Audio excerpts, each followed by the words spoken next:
하나님께 감사드립니다. 이 밤에 주를 사랑하는 백성들이 주님 앞에 모여 기도를 시작합니다. 하나님, 성령으로 우리 가운데 임하시고 우리의 영혼에 성령의 감화 감동 역사하여 주셔서 하나님 복음에 집중하게 하시고 주의 음성을 듣는 밤이 되게 하여 주옵소서. 예수 그리스도의 이름으로 기도드렸습니다. 아멘. 하나님 말씀 봅니다. 창세기 50장 19절부터 20절입니다.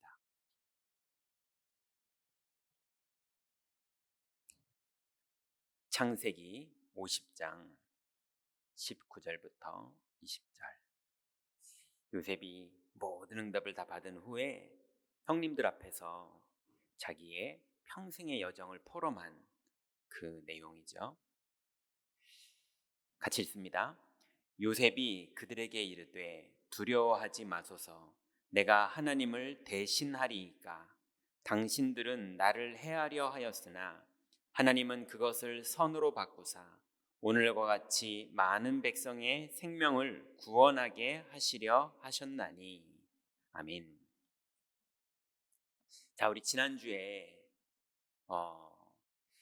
이제 7가지 여정 중에 이제 홀로에 대해서 성경에 많은 우리의 믿음의 선조들이 홀로가 됐을 때 어떤 축복을 받았는지 그 말씀을 나눴어요.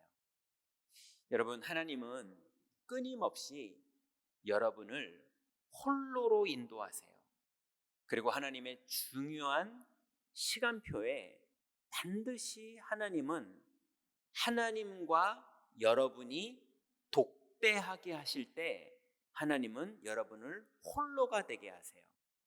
근데 우리는 하나님을 떠났던 습성이 있어서 자꾸 홀로가 되는 시간이 내가 망하는 시간이라고 착각하고 홀로가 되는 시간이 나에게 두려움이라는 시간으로 착각이 되는 그런 속임수에 자꾸 빠지게 돼요. 그래서 여러분에게 하나님이 홀로가 되는 축복의 시간이 하나님이 여러분에게 그 축복의 시간을 줬을 때 여러분이 준비가 된 사람은 하나님 앞에 서게 되고요. 그 부분이 준비가 안 된 사람은 홀로가 됐을 때 염려에 빠지든지 인본주의에 빠지든지 사람을 끌어모으든지 내 편을 만들든지 이런 식으로 자꾸 홀로가 되는 시간을 하나님의 의도에 반대대로 가게 되는 게 본능입니다. 자, 그런데 요셉이 어린 날부터 홀로 하나님 앞에 살고 나서 나중에 형님들을 만났는데도 홀로가 체질된 상태로 오히려 형님들을 도와주는 인생의 고백이 오늘 우리가 읽은 본문이거든요. 자, 그러면 하나님이 우리를 홀로 세우실 때 세 종류의 시간표의 사람들이 나타납니다. 첫 번째가 영적 사실이 안 보이는 사람들. 홀로가 됐는데 영적 사실이 안 보이는 사람들은 거기에 맞는 선택과 결정과 여정을 가요. 그게 요셉의 형들이 그랬죠. 창세기 37장 8절에 요셉이 너무나 감격스러워서 그 홀로의 시간을 거치고 나서 형님들에게 형님들 나의 꾼 꿈을 들으시오. 하나님이 내게 언약을 주셨습니다 라고 해서 기쁘게 와서 포럼을 했거든요. 그런데 형님들은 그 포럼을 어떻게 해석을 했느냐? 8절에 보니까 그의 형들이 그에게 이르되 네가 참으로 우리의 왕이 되겠느냐? 참으로 우리를 다스리게 되겠느냐 하고 그의 꿈과 그의 말로 말미암아 그를 더욱 미워하더니, 하나님의 말씀이 임했는데 더욱 미워하는 계기를 삼아요. 어쩔 수 없어요. 홀로가 되는 시간이 왔는데 그 시간을 더 하나님과 멀어지는 시간으로 만듭니다. 그런데 문제는 뭐냐? 그 이후에 심각한 문제가 옵니다. 살인을 공모해요. 예. 그래서 37장 19절부터 20절에 보니까 20절에 자, 그를 죽여 한 구덩이에 던지고 우리가 말하기를 악한 짐승이 그를 잡아먹었다 하자. 그의 꿈이 어떻게 되는지를 우리가 볼 것이니라 하는지라. 하나님의 약속을 붙잡고 하나님 앞에서 신앙 고백하는 사람들을 보면서 자, 우리가 쟤를 죽여버리고 그리고 그 약속이 어떻게 되는지 우리가 보자. 이거는 적그리스도 수준이거든요. 예, 이거는 복음에 대적하는 수준이거든요. 그래서 하나님의 언약을 조롱합니다. 그게 영적 사실이 안 보이기 때문에 당연히 그런 선택이 날 수밖에 없어요. 세상이 원래 그렇거든요. 온통 미워하고 온통 복수하고 온통 비아냥거리고 예, 온통 원수 맺고 이러는 거예요. 세상이 원래. 또 영적 사실이 안 보이는 사람이 누가 있었냐면 사울 임금이 그랬죠. 사무엘상 15장 15절에 보니까 하나님이 아말렉에게 가서 원래는 아말렉에게 이스라엘이 져야 돼요. 근데 하나님이 승리하게 해주셨거든요. 그러면서 언약을 주셨습니다. 아이도 짐승도 어떤 것도 남기지 말고 다 멸절시켜라. 하나님이 그렇게 말씀을 주셨거든요. 왜냐하면 그들의 우상의 마인드들이 이스라엘의 후대에게 전염될까 봐 하나님이 깨끗하게 도륙하고 끝내라고 그랬거든요. 근데 영적 사실을 모르니까 그런 하나님의 명령과 우상에 대한 경각심이 없는 거예요. 없다기보단 그 경각심보다 물질을 탐하고 이득을 탐하고 내 유익을 탐하는 게 더 우선이에요. 비교해서. 그래서 15장 15절에 보니까 사울이 많은 것들을 가지고 돌아옵니다. 그러니까는 사무엘이 말하죠. 왜 하나님이 하지 말라 한 것을 했느냐? 그랬더니 사울 임금이 말하기를 사울이 이르되 그것은 우리가 아말렉 사람에게서 끌어온 것인데 백성이 당신의 하나님 여호와께 제사하려 하여 양들과 소들 중에서 가장 좋은 것을 남김이요 그 외의 것은 우리가 진멸하였나이다 하는지라. 핑계죠. 하나님께 제사 드리겠다고 하면서 좋은 걸 챙기는 완전히 거짓말이고 완전히 핑계예요. 하나님의 말씀을 이용해서 거짓말하는 거예요. 왜 그럽니까? 하나님은 가지고 오지 말라고 그랬는데 하나님께 제사하겠다고 거짓말하면서 가지고 온 거잖아요. 그때 사무엘은 뭐라고 말합니까? 여러분 잘 아시는 순종이 제사보다 낫습니다. 하나님은 가지고 오지 말라고 그랬는데 제사 지내겠다고 거짓말하면서 가지고 왔으니 사무엘이 말하기를 순종이 제사보다 낫습니다 라고 말한 거예요. 여러분 교회 일을 한다고 하면서 이득을 챙기고 내 명예를 챙기고 내 고집을 챙기고 내 방법을 챙기는 것 때문에 하나님의 뜻대로 순종하는 절대망대가 되는 그 시간표를 여러분 놓치지 마시기 바랍니다. 오히려 여러분에게 갈등이 오고 고민이 되고 그 모든 것 속에 하나님의 약속을 붙잡고 믿음으로 하나님 앞에 서 보세요. 오히려 그 모든 것들이 여러분에게 축복의 발판이 됩니다. 그럼 영적 사실이 안 보이니까 이 사울 임금은요 이렇게 살고 나중에 철저하게 망하죠. 나중에 철저하게 망해서 뭐라고까지 합니까? 하나님이 임금을 버리셨나이다. 그 얘기를 들어요. 그 얘기를 들은 사무엘이 사울 임금이 사무엘에게 뭐라고 말합니까?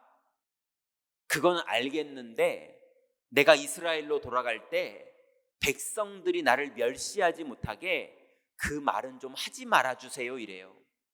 예, 하나님께 버림을 받고도 사람들에게는 말하지 말래요. 나중에 자살하죠. 네, 비참하게 부하가 자기를 죽이지를 않아요. 그러니까 자기가 칼에 엎드려져서 죽습니다. 영적으로 엄청난 축복을 받았던 사람이 영적으로 모든 걸 잃어버려요.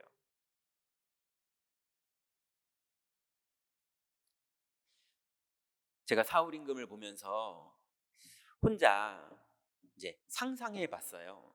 전 이제 성경에 있는 내용들을 이렇게 상상을 좀 해보거든요. 여러분 생각해 보세요. 만약에 다윗 친구가 요나단이었잖아요. 그리고 사울의 손주 요나단의 아들이 무비보셋이었잖아요. 그 무비보셋을 다윗이 평생 동안 자기의 상에서 같이 밥을 먹였거든요. 그 책임진 거죠. 근데 사울 임금이 다윗에게 기름 부음을 들었을 때 다윗을 죽이겠다고 창을 들고 쫓아오지 않고, 야 다윗아, 나도 하나님의 은혜로 임금이 됐는데 내가 한 거 하나도 없이 목동하다가 그냥 기름 부음 받고 임금이 됐거든. 근데 이번엔 하나님이 너를 축복하시네. 잘됐다, 야 축하한다, 내가 인턴십 해줄까? 이랬으면요 아마 요나단이 다윗의 왕궁에 총리 정도는 하지 않았을까요? 그죠? 친구하고 둘이서 왕총리 같이 먹으면. 그럼 무비보셋은요 다윗한테 삼촌 삼촌 하면서 왕궁에서 뛰어다니지 않았을까요? 그럼 할아버지는 존경받고, 맞죠? 예, 무비보셋은 왕궁에서 다윗과 아버지한테 배우고, 요나단은 도망갈 일도 없이 예, 다윗과 함께 이스라엘을 살리고, 분명히 그 믿음의 역사들이 나타났을 텐데 할아버지가 다 망쳤어요. 예. 이게 하나님의 언약이 우리에게 왔을 때, 언약을 고백하고 믿음을 고백했을 때 여호와의 응답의 흐름이 어디로 가는지 그걸 볼 줄 아는 눈. 근데 영적 사실이 안 보이는 사람은요 요셉의 형들처럼 조롱합니다. 사울 임금처럼 위선합니다. 믿음 없어요. 그리고 바울도 예전에는 어떤 사람이었습니까? 살기가 등등해서 예수 믿는 기독교인들을 죽이러 다니던 사람이었어요. 유대인들이 어떤 사람들이었습니까? 예수를 죽인 사람들이었어요. 그래서 갈라디아서 1장 13절부터 14절에 바울이 이렇게 말합니다. 내가 이전에 유대교회에 있을 때에 행한 일을 너희가 들었거니와 하나님의 교회를 심히 박해하여 멸하고 내가 내 동족 중 여러 영갑자보다 유대교를 지나치게 믿어 내 조상의 전통에 대하여 더욱 열심이었으나. 자꾸 하나님의 말씀에 순종하는 절대 망대의 응답 속으로 들어가야 될 사람들이 자꾸 내 전통, 내가 살아왔던 방법, 내 옛날 습관, 내 철학, 내 사고방식대로 자꾸 주장하니까 성령님이랑 안 맞아요. 하나님의 계획이랑 반대로 가요. 이게 나빠서 그런 게 아니고요 저주받아서 그런 거예요. 이해됩니까? 원죄가 저주잖아요. 그 못돼서 그런 게 아니라, 의도가 그런 게 아니라 어쩔 수 없이 그렇게밖에는 못 사는 거예요. 자, 그럼 두 번째입니다. 그러면 영적 사실이 보이는 사람들이 있었어요. 누굽니까? 아브라함이 그랬어요. 아브라함이 본토 친척 아비집을 떠나서 하나님의 말씀이 지시하는 땅으로 출발을 했거든요. 그것도 어마어마하잖아요. 그런데 아들 이삭을 주겠다고 하나님이 네 몸에서 상속자가 나올 거라고 말씀하시는 거예요. 근데 100세가 다 됐는데요. 어떻게 상속자가 나옵니까? 100세가 다 됐는데요. 아니 80이 됐는데 나온다고 그래도 이게 말이나 안 되는 소리인데 100세가 됐는데 나온다는 게 말이나 됩니까? 그런데 아브라함이 하나님의 약속을 믿었어요. 그리고 하나님은 창세기 15장 6절에 보니까 아브라함이 여호와를 믿으니 여호와께서 이를 그의 의로 여기시고 그랬습니다. 아브라함은 영적 사실이 보이는 사람이었어요. 여러분 생각해 보세요. 옛날에 아브라함은 양식을 의지하고 살았던 사람이에요. 그래서 말씀을 따라서 본토 친척 아비집을 떠났는데도 불구하고 흉년이 드니까 양식 때문에 애굽에 내려갔죠. 내려가는 길에 아내에게 거짓말을 시켰죠. 두려우니까요. 그랬는데 하나님이 아브라함을 은혜로 다시 회복시켜 줍니다. 그래서 양식이 아니고 언약이구나 그때 깨달았어요. 그러고 났는데 드디어 믿음 회복된 아브라함에게 롯의 종들과 아브라함의 종들이 다투면서 갈등을 시작하는 거예요. 그때 아브라함이 이제는 양식에 매이지 않습니다. 네가 우하면 내가 좌하겠고 네가 좌하면 내가 우할 것이라 라고 말했지만 사실은 좌냐 우냐가 아니라 아브라함은 마물의 상수리 숲으로 가서 단을 쌓기 시작합니다.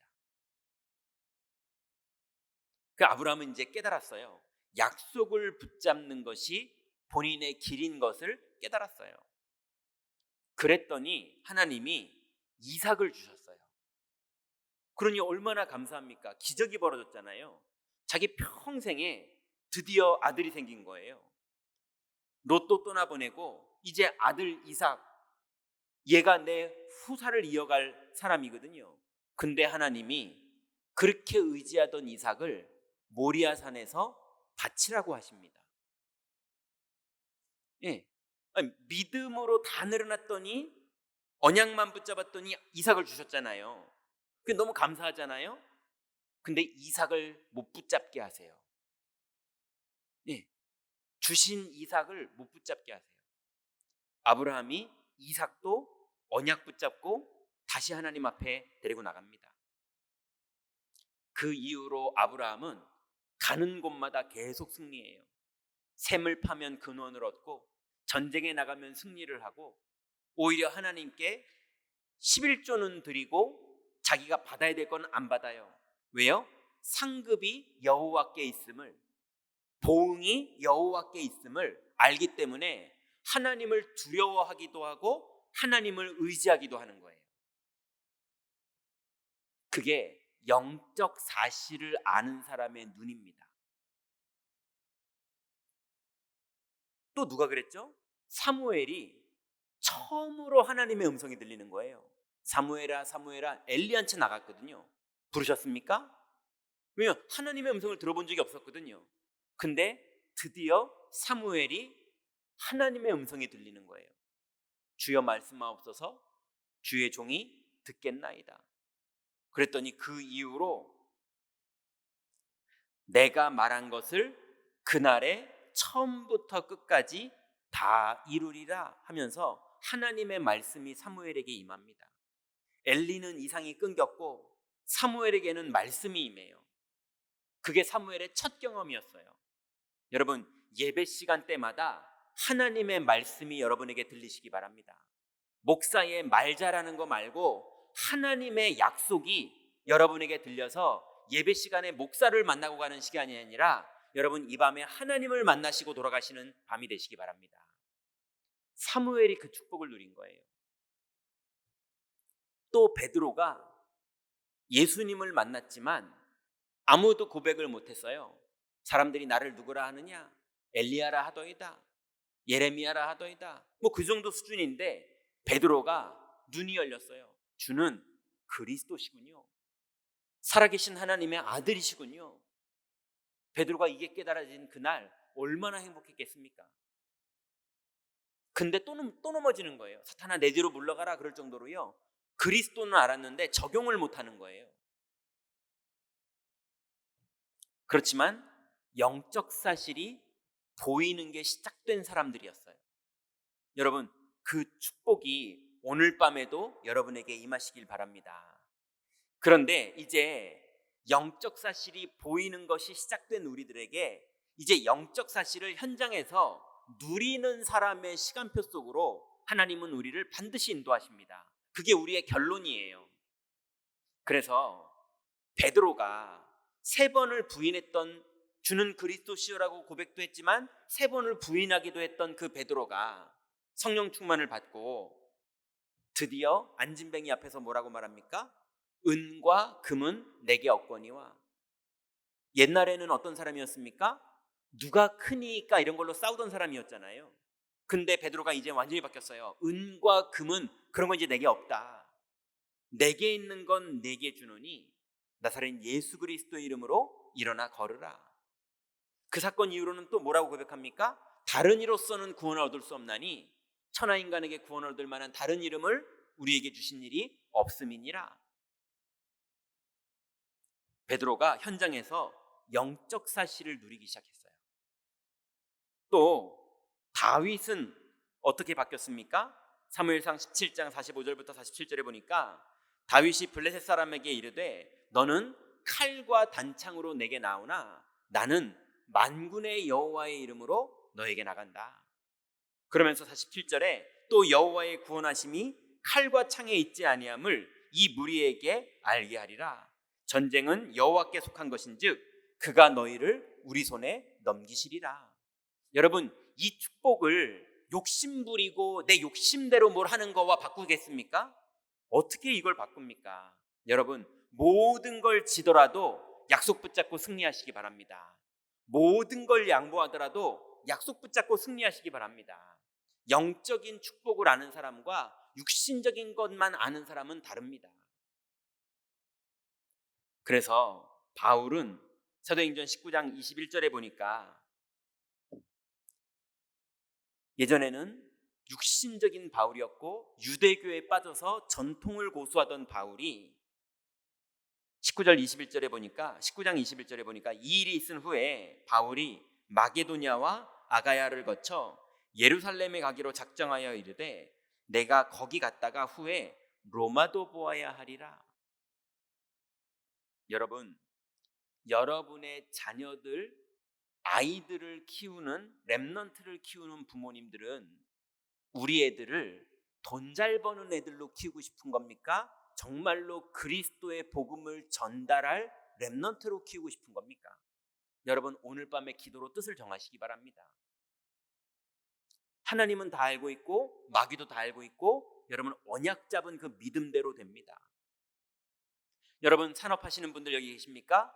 여러분의 산업이 정말 무엇을 먹을까 마실까 입을까 정말 진심으로 그거를 원하는 겁니까? 아니면 정말로 내 남은 인생 세계복음화와 하나님이 하시는 전도에 내 산업이 쓰임받기를 원하시는 겁니까? 여러분의 그 속마음이 무엇이든 그 믿음대로 됩니다. 바울은 내가 로마도 보아야 하리라. 여러분 뭘 보고 싶으신 겁니까? 여러분이 보고 싶은 그 꿈이 그게 여러분의 방향이 되는 거예요. 영적 사실을 누렸던 바울이 로마도 보아야 하리라 이 말은 무슨 말입니까? 안디옥에서도 역사를 봤고요. 마게도냐에서도 역사를 봤고요. 에베소에서도 역사를 봤고요. 데살로니카에서도 하나님의 역사를 봤고요. 모든 곳 가는 곳마다 하나님의 역사를 봤어요. 그러니 이제 로마도 답이 났어요. 거기 가도 하나님이 역사하실 것에 충분한 답이 난 상태가 된 바울이 내가 로마도 보아야 하리라 고백한 겁니다. 여러분 앞에 있는 시험, 여러분 앞에 있는 갈등, 여러분 앞에 있는 고민 그거를 다 승리하고 여러분의 로마까지 보게 되시는 그 응답까지 가시기 바랍니다. 그래서 오늘 우리가 읽었던 본문 기억나시죠? 창세기 50장 19절부터 20절에 요셉이 형들에게 이르되 두려워하지 마소서 내가 하나님을 대신하리이까. 당신들은 나를 해하려 하였으나 하나님은 그것을 선으로 바꾸사 오늘과 같이 많은 백성의 생명을 구원하게 하시려 하셨나니. 여러분, 여러분을 누가 해하려고 하는 것처럼 느껴지십니까? 아닙니다. 언약 붙잡고 있으면 아무도 여러분을 해하는 것이 해하는 것대로 되지 않고 하나님의 계획이 이루어지는 여정이 되는 겁니다. 형님들이 안 보내줬으면 어떡할 뻔했습니까? 맞죠? 여러분, 하나님을 믿는 축복의 밤이 되시기 바랍니다. 그래서 하나님은 반드시 7가지 여정 중에 10가지 비밀이 우리에게 모든 렘넌트가 느꼈던 비밀인데요, 홀로 하나님 앞에 우리를 세우세요. 그때가 두렵기도 하고 염려되기도 하고 걱정되기도 하고 절망스럽게 느껴지기도 하지만 그때야 육신적인 사실만 보던 우리들이 영적 사실을 보는 사람으로 바뀌게 됩니다. 여러분, 여러분의 축복의 시간표로 완성시키는 응답을 이 밤에 기도하다가 받으시기 바랍니다. 결론 맺습니다. 여러분, 이 영적 사실이 이해됐고 이제 이 밤에 그 기도가 시작됐다면 여러분, 그것을 여러분의 평생 기도 제목 속에 집어넣으세요. 그래서 아침마다 이 축복을 기도로 누리세요. 그래서 어떤 일이 벌어져도 상관없고 오히려 일이 벌어지면 또 하나님이 나에게 어떤 은혜를 주시려고 이 일을 벌리셨을까라는 아브라함의 고백처럼 여러분, 오히려 앞으로 모든 문제가 여러분에게는 발판이 되고 축복이 되는 문제의 전문가가 되는 그 응답 속으로 들어가시기 바랍니다. 그게 평생 기도 제목이 세팅된 거예요. 그러면 그 비밀을 가지고 정시기도 시작하세요. 그리고 그 비밀을 가지고 24 기도 속에 들어가서 모든 현장에서 누리세요. 여러분, 반드시 여러분 현장에 영적 사실이 실제로 나타나는 그 응답이 여러분에게 성취될 것입니다. 이 밤에 기도하시다가 그 축복 누리시기 바랍니다. 기도하겠습니다. 하나님, 감사합니다. 하나님, 이제 우리가 혼자가 됐을 때, 우리가 홀로 이 땅에 섰을 때 하나님, 사람에게 원망하고 핑계대고 낙심하고 절망하고 분노하는 것이 아니라 하나님 앞에 영적 사실을 보고 서게 되는 응답 속으로 들어가기를 원합니다. 이제는 이 축복을 누리는 믿음이 하나님, 다윗처럼 또 사무엘처럼 바울처럼 요셉처럼 우리에게 누림으로 있기를 원하오니 이 밤에 우리의 생각이 바뀌게 하시고 우리의 영적 상태가 바뀌게 하시고 우리의 기도 제목이 바뀌게 하시고 우리의 안목이 바뀌게 하여 주옵소서. 예수 그리스도의 이름으로 기도드렸습니다. 아멘.